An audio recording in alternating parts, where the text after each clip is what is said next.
ایک میاں طارق مسعود صاحب ماسکو سے لکھتے ہیں کہ رشیا میں قانونی طور پر ایک شادی کرنے کا رواج ہے. رواج یہ ہے، یہ غلطی سے لکھا گیا ہو. اچھا، ایک یہ رواج ہے، لکھنا چاہیے تھا.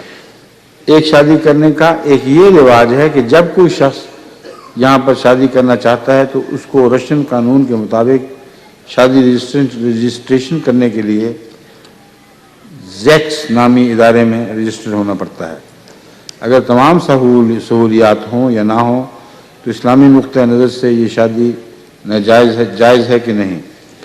میں آپ کو پہلے اس سوال کا جواب دے چکا ہوں. جو کسی ملک کا قانون شادی کا طریق پیش کرتا ہے، اگر اس میں اخفاء نہ ہو جو اسلام پسند نہیں کرتا تو وہ شادی جائز ہے، اس کو ناجائز نہیں کہا جا سکتا. لیکن مسلمان کو چاہیے کہ وہ اسلامی طریق پر بھی نکاح کروا لے. چنانچہ انگلستان میں جتنی شادیاں بھی یورپ کے یا انگلستان کے طریق کے مطابق ہوتی ہیں، ہم سب کو تسلیم کرتے ہیں، وہ شادی ہو گئی.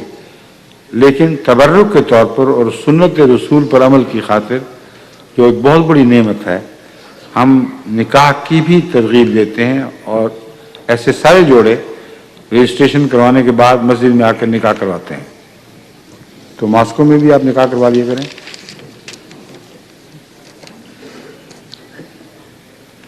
یہ طارق مسعود کی شادی ہوئی بھی ہے کہ نہیں؟ پتہ نہیں ہوئی.